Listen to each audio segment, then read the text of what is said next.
Good evening, everyone. Today we are going to discuss another lecture on econometrics, and this is with regard to the Probit model. But what we are discussing in the Probit model is not the model as it is currently prevailing in econometrics, but we will be discussing more about its historical evolution and certain basic underlying concept with regard to this Probit model. आज जो lecture हम discuss कर रहे हैं वो econometrics का part है और वो प्रॉफिट मॉडल से रिलेटेड है, लेकिन हम लोग एग्जैक्टली जो प्रॉफिट मॉडल टेक्स्ट बुक में है उसको नहीं डिस्कस करेंगे, बल्कि उसका थोड़ा सा हिस्टोरिकल बैकग्राउंड देंगे और उस हिस्टोरिकल बैकग्राउंड के बाद कुछ जो बेसिक अंडरलाइंग कंसेप्ट है प्रॉफिट मॉडल में प्रोबेबिलिटी डिस्ट्रीब्यूशन के, उसको डिस्कस करेंगे। कोई लेक्चर ये रटने की आपको आवश्यकता नहीं है, समझने की ज़रूरत है, क्योंकि जब प्रॉफिट रिग्रेशन मॉडल हम लोग फॉर्मली डिस्कस करेंगे तो वहाँ पे इन कंसेप्ट्स का यूज़ होगा, इसलिए इसको ध्यान से पढ़ने की ज़रूरत है और समझने की ज़रूरत है, क्योंकि डायरेक्ट कोर्स का हिस्सा नहीं है, लेकिन बगैर इसको समझे आप आगे बढ़ नहीं सकते। तो एक तरह का ये ब्रिज है जो हमने पिछला लेक्चर लिया था आपका लिमिटेड डिपेंडेंट वेरिएबल और लीनियर प्रोबेबिलिटी मॉडल, और जो आगे प्रॉफिट मॉडल लेंगे उसके बीच का ये ब्रिज है, और इस ब्रिज को समझना बहुत ज़रूरी है क्योंकि तभी आप आगे बढ़ सकते हैं। तो what we are going to discuss is the historical evolution of the profit model and certain basic underlying concepts that are prevailing in the Probit model which needs to be understood for moving ahead. इसका जब historical evolution पे हम जाते हैं तो एक नाम सबसे उभर के सामने आता है, वो है चेस्टर रिटनर ब्लिस का, C.I. ब्लिस। उन्होंने ही ये टर्म प्रॉबिट इंट्रोड्यूस किया था 1934 में। ये डिक्शनरी में नहीं था, उन्होंने इसको प्रोबेबिलिटी और यूनिट जोड़ के बनाया। तो प्रॉबिट जो है it is basically an integration of the probability plus unit, और उसी का ये शॉर्ट फॉर्म है प्रॉबिट। और प्रॉबिट का अर्थ यहाँ दिया हुआ है, probit simply refers to the unit for probability assessment, कि प्रोबेबिलिटी को असेस करने के लिए हमें जिन यूनिट्स की ज़रूरत पड़ती है उसको हम प्रॉबिट्स कहते हैं। वो यूनिट्स कैसे डिराइव करेंगे, हिस्टोरिकल बैकग्राउंड उसका देंगे, क्योंकि चेस्टर रिटनर ब्लिस जो थे वो कोई कहीं उन्होंने स्टैटिस्टिक्स पढ़ी नहीं थी, वो सेल्फ टॉट स्टैटिस्टिशियन थे, खुद ही स्टैटिस्टिक्स को पढ़ा समझा और उसको प्रपोंड किया। तो ये बड़ा इंटरेस्टिंग हिस्टोरिकल डेवलपमेंट है, इसलिए हम आपसे डिस्कस कर रहे हैं। इसका हिस्टोरिकल डेवलपमेंट जब आप ट्रेस करेंगे तो आपको मेडिकल लिटरेचर में इसका ज़्यादा यूज़ मिलेगा, और इसीलिए यहाँ पे लिखा हुआ है कि it's historical evolution can be traced in biometrics literature. और बायोमेट्रिक्स का मतलब है मेडिकल लिटरेचर में, और जो हिस्टोरिकल डेवलपमेंट हुआ उसमें एक रिलेशनशिप को एनालाइज किया गया between pesticide concentration and insect mortality rate, कि जो पेस्टिसाइड यूज़ करते हैं हम लोग कीड़े मारने के लिए, उसका अगर हम कंसंट्रेशन बढ़ाते हैं तो उसका असर इंसेक्ट मोर्टेलिटी रेट पे क्या पड़ता है। IMR लिखा हुआ, इंसेक्ट्स मोर्टेलिटी रेट। इन दोनों की रिलेशनशिप जब उन्होंने एनालाइज की तो उन्हें एक एस शेप कर्व मिला जिसे सिग्मॉइड कर्व कहते हैं। वो सिग्मॉइड कर्व हमने नेक्स्ट स्लाइड में बनाया हुआ है, आपको भी दिखाएंगे। और ये लिखा हुआ है कि this require transformation of sigmoid curve into straight line, कि अगर आपको लीनियर रिग्रेशन एनालाइज करना है कि जो पेस्टिसाइड कंसंट्रेशन है उनका इंसेक्ट मोर्टेलिटी पे क्या असर पड़ेगा, तो कहीं ना कहीं आपको ट्रांसफॉर्म करना पड़ेगा सिग्मॉइड कर्व को एक स्ट्रेट लाइन फॉर्म में, ताकि आप लीनियर रिग्रेशन मॉडल को यूज़ कर सकें। तो वो सिग्मॉइड कर्व क्या है और उसको हम लीनियर स्ट्रेट लाइन में कैसे ट्रांसफॉर्म करेंगे, ये हिस्टोरिकल डेवलपमेंट का पार्ट था जो चेस्टर ब्लिस ने सबसे पहले प्रपोंड किया था। यहाँ पे हमने एक हाइपोथेटिकल एग्जांपल लिया हुआ है ऊपर। PC मतलब pesticide concentration, IMR insect mortality rate है, और जो तीसरा रो है वो है deviations from mean. Mean value हमने 0.5 मानी हुई है। यहाँ पे पेस्टिसाइड कंसंट्रेशन की डोजेस दी हुई हैं 1, 2, 3, 4, 5, ये मिलीग्राम्स में है। जैसे जैसे बढ़ रहा है pesticide concentration. Insect mortality rate 2.3% था, 15.9%, 50%, 84.1% और 97.7%। ये परसेंटेज में वैल्यूज़ हैं, लेकिन हमने इसको 100 से डिवाइड करके पॉइंट में डेसिमल्स में कन्वर्ट कर दिया है। तो 2.3% का मतलब है कि 0.023, 15.9% का मतलब है 0.159 और 50% का मतलब 0.5 और 84.1% का मतलब है 0.841 और 97.7% का मतलब है 0.977। अब थर्ड रो में हमने डेविएशन फ्रॉम मीन ली है। हमने मीन वैल्यू इसमें मिड वैल्यू मान ली है 0.5। तो 0.5 को 0.5 से माइनस करेंगे 0 हो जाएगा, और 0.5 को 0.159 से माइनस करेंगे यानी 0.159 माइनस 0.5 तो माइनस 0.341, और 0.023 माइनस 0.5 माइनस 0.477। ऐसे ही राइट हैंड साइड में आप माइनस करेंगे तो 0.341 प्लस वैल्यू मिलेगी 0.477। अगर आपको थोड़ी भी स्टैटिस्टिक्स की नॉलेज है तो मीन से अगर आप बाईं तरफ जाते हैं और दाईं तरफ जाते हैं तो -0.341 और +0.341 का मतलब है ±1 सिग्मा, यानी मीन से आप 1 सिग्मा की दूरी पे हैं। वो हमने यहाँ डायग्राम में बताया है क्योंकि ये नॉर्मल डिस्ट्रीब्यूशन है, और नॉर्मल डिस्ट्रीब्यूशन में मीन से अगर आप ±0.34% की दूरी पे हैं तो वो बताता है कि 68% प्रोबेबिलिटी है कि जो आपकी इंसेक्ट मॉर्टेलिटी रेट है it lies between mean value mu ±1 sigma. तो यहाँ पे नॉर्मल डिस्ट्रीब्यूशन हमने बनाया हुआ है, और उसमें हमने दिखाया है कि मीन से अगर आप ±1% की दूरी पे हैं तो -0.34 और +0.34, यानी अगर आप दोनों को जोड़ेंगे तो 68% एरिया वो आपको मिलेगा बिलो द कर्व। और इसी के ऊपर एक सिग्मॉइड कर्व बनाया हुआ है जहाँ पे हमने इंसेक्टिसाइड डोजेज और इंसेक्ट मोर्टेलिटी रेट के बीच रिलेशनशिप प्लॉट की है। ये एस शेप कर्व बना हुआ है, 2.3%, 15.9%, 50%, 84.1% और 97.7। तो ये एस शेप कर्व है। हमारा ऑब्जेक्ट है इस एस शेप कर्व को लीनियर करना, वो हम करेंगे, लेकिन उससे पहले इसको लीनियराइज करने के लिए हमें मीन से डेविएशन निकालने पड़ेंगे। We have to estimate the deviation from the mean, और वो डेविएशन हमने यहाँ निकाले हुए हैं इस स्लाइड में। मीन वैल्यू हमने 0.5 मान लिया, तो 0.5 से 0.5 माइनस करेंगे 0 है, और 0 से आप एक तरफ +0.341 है, दूसरी तरफ -0.341 है। इसका मतलब है कि इंसेक्ट मोर्टेलिटी रेट की जो वैल्यू है वो 68% प्रोबेबिलिटी है कि वो ±1 सिग्मा के म्यू और मीन और +-1 सिग्मा के बीच लाई करेंगे। और जो बाकी दो वैल्यूज़ हैं आउटर वैल्यूज़, उनकी प्रोबेबिलिटी यानी जो इंसेक्ट मोर्टेलिटी रेट की जो प्रोबेबिलिटी है 95% प्रोबेबिलिटी है कि जो वैल्यूज़ हैं वो म्यू +-2 सिग्मा के बीच लाई करेंगे। वो चीज़ हमने यहाँ डायग्राम में भी शो की हुई है। एक बार हमने डेविएशंस मीन से निकाल लिए हैं तो लिनियराइजेशन करना आसान है, और उसके लिए फार्मूला यूज़ करते हैं। वही यूज़ दिस फार्मूला yi = 5। एक आर्बिट्ररी वैल्यू है क्योंकि 50% है मीन, तो हमने 5 मान लिया है। आप कोई और वैल्यू भी ले सकते हैं, 6 भी ले सकते हैं, वो कोई हार्ड फास्ट रूल नहीं है, लेकिन आप कोई एक अप्रोप्रिएट वैल्यू ले लीजिए। यहाँ हमने 5 ली हुई है। Plus minus yi minus mu, ये डेविएशन फ्रॉम मीन है, जो भी आपका वेरिएबल है उससे मीन्स की दूरी कितनी है अपॉन सिग्मा। तो इसको हम स्टैंडर्ड नॉर्मल कहते हैं, yi minus mu upon sigma को।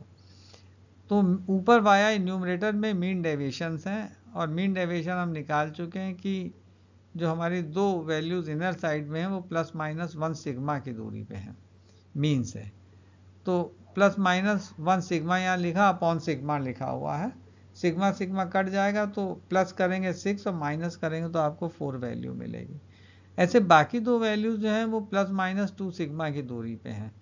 तो 5 यानी मीन 5 है, तो मीन में आप वो वैल्यूज ऐड कर दीजिए, plus minus 2 sigma upon sigma. तो सिग्मा सिग्मा कट जाएगा, आपको 3 और 7 मिल जाएगा। माइनस करेंगे 3 प्लस करेंगे 7। तो इस तरह से ये आपको 5 वैल्यूज मिल जाएंगी, 3 4 5 6 7। यानी आपने जो प्रोबेबिलिटीज़ हैं उनको लीनराइज कर दिया है और एक न्यूमेरिकल यूनिट्स में कन्वर्ट कर लिया। इन्हीं को हम शॉर्ट में प्रोबेट कह सकते हैं, क्योंकि इसके माध्यम से अब आप लीनियर रिग्रेशन मॉडल अप्रोच को अप्लाई कर सकते हैं। यानी इंसेक्ट मोर्टेलिटी रेट और पेस्टिसाइड कंसंट्रेशन के बीच जो रिलेशनशिप आप एनालाइज करना चाहते हैं रिग्रेशन मॉडल के जरिए, वो आप एनालाइज कर सकते हैं। यही चीज़ यहाँ लिखी है कि this facilitated in linearising the sigmoid curve, holding the values in the range between 0 to 10। एक अप्रोप्रिएट रेंज में हमने वैल्यूज को होल्ड कर लिया है। And once linearisation is done, one can estimate regression equation to analyse the impact of pesticide concentration on IMR। और एक बार जब हमने लीनियराइज कर लिया तो हम इम्पैक्ट उसका रिग्रेशन इक्वेशन से देख सकते हैं। तो ये तो हिस्टोरिकल डेवलपमेंट हुआ जो प्रोबेट मॉडल का है। अब कुछ ब्रीफ आइडिया आपसे डिस्कस करें प्रोबेबिलिटी डिस्ट्रीब्यूशन के बारे में। ये भी बहुत इंपॉर्टेंट है और इसमें जो सिंबल्स हैं उन पे आप ज़्यादा ध्यान दीजिएगा, क्योंकि वो सिंबल्स ऐसे हैं जिनको हम प्रोबेट मॉडल में डायरेक्टली यूज़ करेंगे। वहाँ हम रेफ़र जरूर करेंगे, लेकिन यहाँ पे वो सिंबल्स को आप ध्यान से समझिएगा। पहला पार्ट इसमें probability distribution of A discrete random variable. जो प्रोबेबिलिटी डिस्ट्रीब्यूशन है उसको हमने दो भागों में क्लासीफाई किया। एक डिस्क्रीट रैंडम वेरिएबल के लिए है और एक कंटिन्यूस रैंडम वेरिएबल के लिए है। तो पहले थोड़ा सा डिस्क्रीट रैंडम वेरिएबल के बारे में जान लें। मीनिंग दिया हुआ है कि डिस्क्रीट रैंडम वेरिएबल है क्या। तो यहाँ दिया हुआ है कि discrete variable assumes distinct values x1 x2 xn and are separated by finite distances.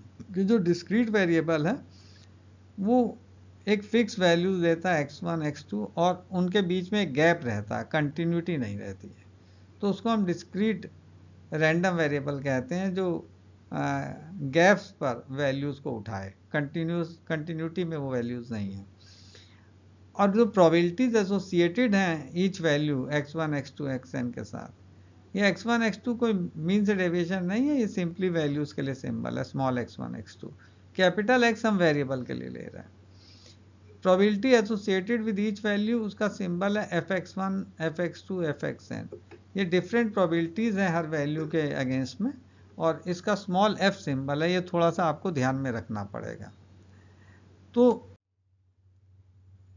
जितनी भी वैल्यूज हैं, set of different values of discrete random variable along with their probabilities, उनकी प्रोबेबिलिटीज के साथ, यानी ये जो पूरा सेट है वैल्यूज का x1 x2 nn और जो प्रोबेबिलिटीज fx1 fx2 fxn, इस पूरे सेट को हम लोग प्रोबेबिलिटी डिस्ट्रीब्यूशन कहते हैं। तो probability distribution is basically a set of values and the probabilities associated with each value is called the probability distribution. इसके बाद प्रोबेबिलिटी डिस्ट्रीब्यूशन को सिंपली हमने दो भागों में बांटा, uniform and non uniform probability distribution. Uniform probability distribution आसान है, each value has the same probability. कि यूनिफॉर्म प्रोबेबिलिटी डिस्ट्रीब्यूशन में हर वैल्यू की प्रोबेबिलिटी सेम है। और एक सबसे स्टैंडर्ड एग्जांपल जो तमाम टेक्स्ट बुक में मिलेगा, rolling standard die with 6 dot. कि अगर एक डाई है जिसका 6 डॉट है, उसको आप रोल करें तो probability of getting each number 1 2 3 4 5 6 is 1/6। हर एक की प्रोबेबिलिटी 1/6 होगी। तो अगर हर वैल्यू की प्रोबेबिलिटी सेम है, जैसे यहाँ रोलिंग ऑफ डाई की बात है 1/6, तो उसे हम यूनिफॉर्म प्रोबेबिलिटी डिस्ट्रीब्यूशन कहते हैं। इफ ईच वैल्यू है द सेम प्रोबेबिलिटी। अब NUPD non uniform probability distribution. Non uniform probability distribution में दोनों बातें हो सकती हैं कि हर वैल्यू की डिफरेंट प्रोबेबिलिटी, या कुछ वैल्यू की सेम और कुछ की डिफरेंट हो सकती है। यहाँ लिखा हुआ है कि non uniform probability distribution is one in which few values में have same but others have different probabilities, या ये भी कह सकते हैं कि all values have different probabilities, तो that is also non uniform. Non uniform means uniform नहीं है। यहाँ लिखा probability of publishing number of research paper by university teachers during last 5 years is an example of non-uniform probability distribution.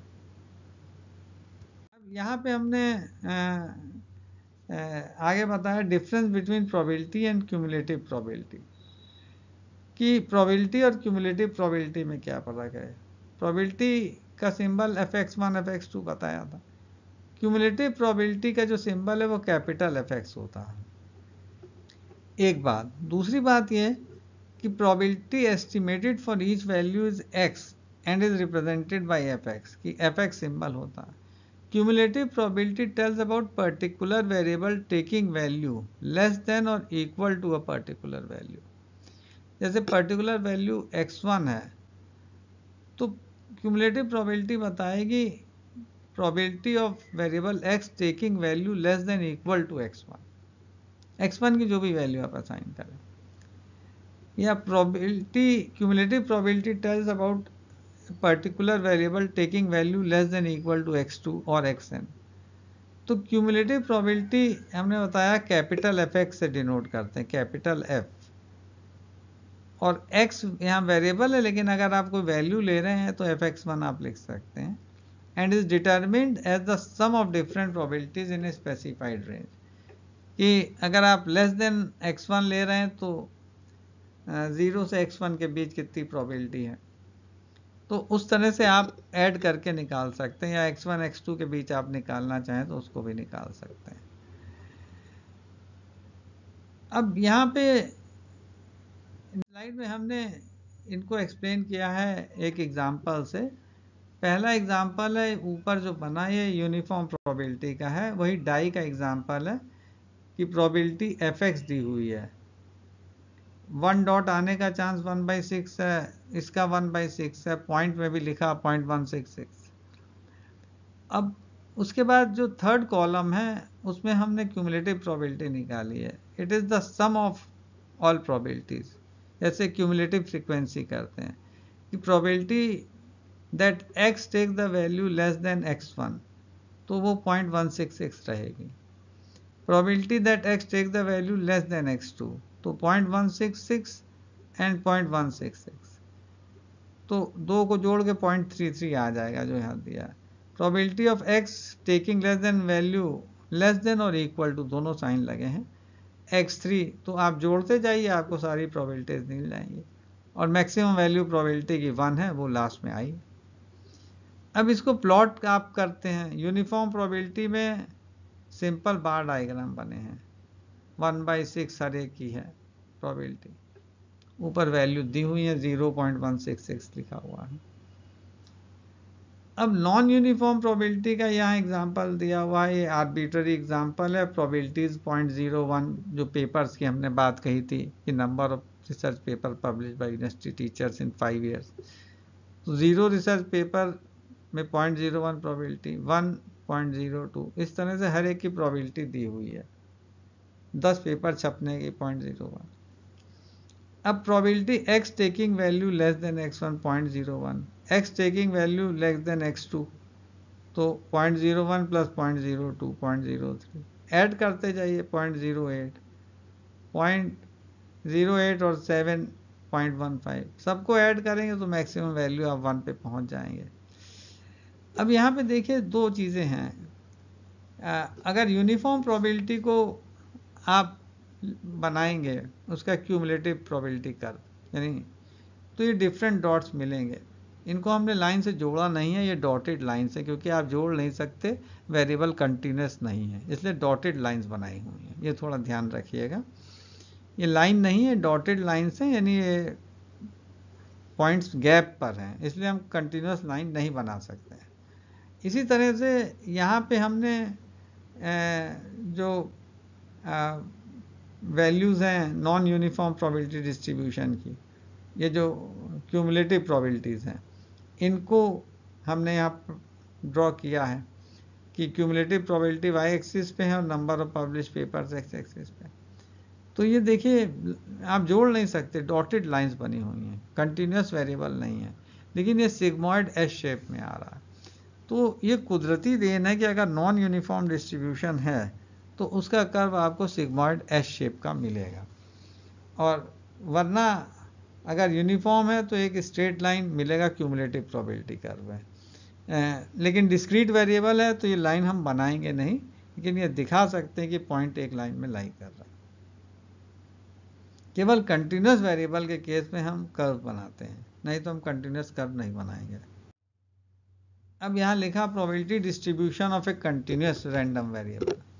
अब पहले continuous random variable को यहाँ define कर दिया गया है कि variable is said to be continuous if it takes large number of values in a given range और इंटरवल।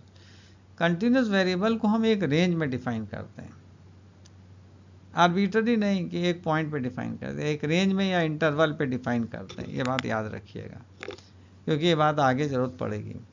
तो variable is said to be continuous, तभी उसे कंटिन्यूस मानेंगे अगर हम उसको एक रेंज में डिफाइन कर रहे हैं और वो लार्ज नंबर ऑफ वैल्यूज ले रहा है, इन्फिनाइट नंबर ऑफ वैल्यूज ले रहा। और नीचे लिखा भी हुआ continuous variable is always defined in the context of interval. उसको एक पॉइंट पे डिफाइन नहीं कर सकते जैसे डिस्क्रीट के केस में है, एक इंटरवल के कॉन्टेक्स्ट में डिफाइन करना है। और अगली लाइन भी बहुत इंपॉर्टेंट है, hence probability at a particular point for continuous variable makes no sense and is zero. कि कंटिन्यूस वेरिएबल की प्रोबेबिलिटी किसी एक पॉइंट पे जीरो होगी क्योंकि वो डिफाइन ही नहीं होता एक पॉइंट पे, वो तो एक रेंज में डिफाइन होता। और more over probability of continuous variable represent area below probability distribution curve. ये जो प्रोबेबिलिटी डिस्ट्रीब्यूशन कर्व हम बनाएंगे, जैसे वहाँ हमने डॉटेड लाइंस बनाई, उसके नीचे जो है वो एरिया बताएगा, area below the curve, and is computed by integrating the probability function. आप उसको वैल्यूज को इंटीग्रेट करके निकाल सकते हैं। Probability that variable x lies between x1 x2, तो ये इंटीग्रल x1 से x2 fx dx। fx जो है इक्वेशन है प्रोबेबिलिटी डिस्ट्रीब्यूशन की, ये इक्वेशन आपको यहाँ लिखनी पड़ेगी जो भी इक्वेशन प्रोबेबिलिटी डिस्ट्रीब्यूशन की हो। Total area under probability distribution curve is always unity, और ये सिमेट्रिक होता, 0.5 एक तरफ और 0.5 एक तरफ नॉर्मल डिस्ट्रीब्यूशन के केस में। नॉर्मल डिस्ट्रीब्यूशन वो आगे हम बताएंगे उसे। यहाँ लिखा हुआ है कि probability distribution of continuous variable is termed as probability density function. कि जो कंटिन्यूस वेरिएबल है उसमें हम जो प्रोबेबिलिटी डिस्ट्रीब्यूशन है उसको हम प्रोबेबिलिटी डेंसिटी फंक्शन कहते हैं, क्योंकि प्रोबेबिलिटी एक रेंज में डिफाइंड है। तो रेंज में वैल्यूज़ कितनी डेंस हैं, कितनी ज़्यादा वैल्यूज़ हैं उस रेंज में, उसको सिग्निफाई करती। इसलिए कंटिन्यूस वेरिएबल के केस में जो प्रोबेबिलिटी फंक्शन है उसको हम नया नाम देते हैं, उसे कहते हैं probability density function. Discrete variable में तो हम प्रोबेबिलिटी डिस्ट्रीब्यूशन कह देते हैं, लेकिन यहाँ प्रोबेबिलिटी डिस्ट्रीब्यूशन को हम प्रोबेबिलिटी डेंसिटी फंक्शन कहते हैं। हालांकि ऑल्टरनेटिव नाम यूज़ कर सकते हैं, लेकिन ज़्यादातर प्रोबेबिलिटी डेंसिटी फंक्शन हम लोग कहते हैं। और यहाँ लिखा and is represented bye curve, इसको कर्व से रिप्रेजेंट करते हैं, बार डायग्राम से नहीं। और इसका फिगर आगे हमने दे रखा। For continuous variable to cumulative probability implies probability that variable X takes value less than equal to a particular value. जैसे डिस्क्रीट में क्यूमुलेटिव प्रोबेबिलिटी में था कि variable X takes value less than equal to, वैसे यहाँ पे भी जो क्यूमुलेटिव प्रोबेबिलिटी है उसका अर्थ ही है कि variable X taking value less than और इक्वल टू पर्टिकुलर वैल्यू, और उसको एक्सप्रेस करते हैं इस तरह से। एफ कैपिटल क्यूमुलेटिव प्रोबेबिलिटी का सिंबल है, fx1 probability that X variable X taking value less than equal to x1, और इसको इंटीग्रेट करते हैं माइनस इन्फिनिटी से x1 तक। अगर x1 है, x2 है तो x2 तक। fx dx, fx जो है वो प्रोबेबिलिटी डिस्ट्रीब्यूशन की इक्वेशन होगी या प्रोबेबिलिटी डेंसिटी फंक्शन की इक्वेशन होगी। For different values of x function fx represent cumulative distribution function. ये जो फंक्शन fx1 यहाँ लिखा हुआ है ये क्यूमुलेटिव डिस्ट्रीब्यूशन फंक्शन कहलाता है। अगर x की जगह हम कैपिटल X लिख देते तो वो क्यूमुलेटिव डिस्ट्रीब्यूशन फंक्शन x का होता। x1 मतलब एक पर्टिकुलर वेरिएबल, एक पर्टिकुलर वैल्यू ली है, तो क्यूमुलेटिव जो प्रोबेबिलिटी है वो x1 से कम कितनी है वो इंडिकेट कर रही है। One form largely used in normal एक फॉर्म जो स्टैटिस्टिक्स में यूज़ होता है सबसे ज़्यादा वो नॉर्मल डिस्ट्रीब्यूशन है। हम जानते हैं वो बेल शेप्ड है। बेल शेप्ड का मतलब है कि it is symmetric around mean. Mean उसका म्यू से रिप्रेजेंटेड है, वेरिएंस इसका सिग्मा स्क्वायर से रिप्रेजेंटेड है। अगर मीन की वैल्यू 0 है और सिग्मा स्क्वायर 1 है तो हम उसे स्टैंडर्ड नॉर्मल डिस्ट्रीब्यूशन कहते हैं। We call it as standard normal distribution और its cumulative form is termed as cumulative standard normal distribution. और अगर क्यूमुलेटिव फॉर्म ले रहे हैं तो उसे हम क्यूमुलेटिव स्टैंडर्ड नॉर्मल डिस्ट्रीब्यूशन कहते हैं और उसको सिंबल है फाई जेड।